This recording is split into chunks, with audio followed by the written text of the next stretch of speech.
just accepted her invitation into the Penn State School of Theater. Like every other incoming freshman, she has to go to her NSO. There, she will schedule her first semester classes. On top of her major-related courses, though, she will have to take general education classes. That made Kira very sad. But why? Because the skills Penn State wants her to learn from those gen eds are already taught in her major. Let me explain. There are 7 different gen ed categories that Penn State requires students to take courses in. There are the arts, humanities, social behavioral sciences, natural sciences, health and physical activity, quantification, and writing and speaking. But because we're already in an artsy major, we're going to ignore the arts category. We'll start with humanities. Humanities teach interpretive understanding of the human condition and of the values inherent in it. Courses that fulfill this category are history, language, and literature courses. School of Theater equivalents, though, are Theater 454 and Theater 200, which are script analysis and period research. Period research is the study of all different time periods and their architecture, fashion, and culture. You learn about the different architectural styles from the Greeks and Romans all the way up to modern day with the Empire State Building. Then in script analysis, well, script analysis is basically a literature course, except instead of focusing on prose and novels, you're talking about scripts and characters in scripts instead of characters in books. Next, we have the social behavioral sciences. These are meant to introduce students to the analysis of individual and group behavior.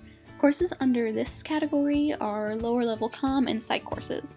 However, the School of Theater equivalent teaches the exact same curriculum. 497A, Communication Structures and Analysis for Stage Managers. In this course, we learn how to manage the moment between stimulus and response when interacting with a person, and the feedback loop that then ensues in the social situation, which is the exact same information found in Psych 221, which is the class of social psychology. Next is health and human activity.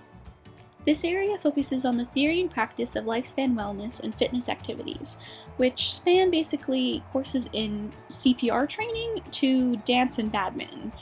However, the School of Theater requires all stage managers to become CPR certified outside of class.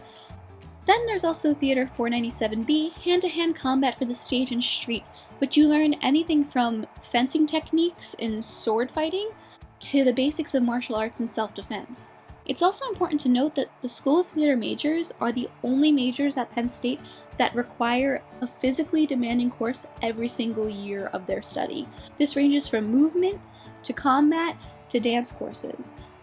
Next are the natural sciences. To satisfy this gen ed requirement, you can take courses about bees, stars and galaxies, or just plain old physics. However, the School of Theater focuses on applied natural science in the form of rigging, which is taught in Theater 482, Technical Production Rigging.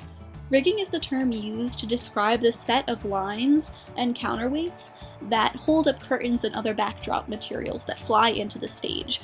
In rigging, we use a series of counterweights weighing anywhere from 20 to 50 pounds to counteract the weight that is pulling down from the curtains. For example, you have to calculate the amount of force that's going to be able to counteract the weight of a 500-pound curtain that'll be hanging above a stage.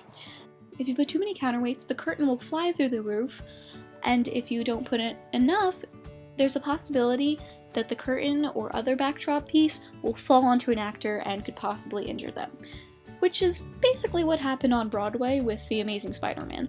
They didn't do the calculations right with the counterweights, and when they flew Spider-Man around in the air, he ended up falling into the audience and dying, and a lot of people got hurt. Next is writing and speaking. These courses teach students to communicate information clearly and set forth their beliefs persuasively both orally and in writing. School of Theater equivalents of these courses are Theater 225, Voice and Speech. Voice and Speech teaches you how to say monologues and speeches in front of a large audience. It teaches you how to present yourself posture-wise and make your voice resonate. Voice and Speech is all about oral presentation. Then the stage manager's job is all about written presentation. Every day after a rehearsal, a stage manager has to put forth a rehearsal report or a performance report, in which they have to describe every single event that happened during that rehearsal or performance. Any questions, any problems, any injuries, any latenesses, any absences. Every single time when they took a break, every time when they came back to work. What did they work on? Who the director is, who the stage manager is, all the contact information. It has to be clear writing. Next is quantification. The objective of quantification courses is to teach students to work with numbers, to measure time, space, mass, forces, and probabilities.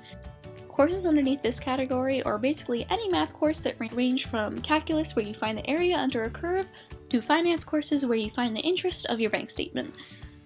School of Theater equivalents are Theater 251 Drafting and Theater 481 Stage and Production Management. In drafting, we use programs like Vectorworks and scale rulers in hand to measure objects and draft them into a computer.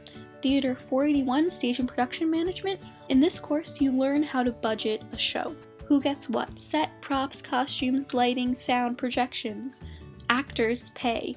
You learn how to budget the money that a producer gives you.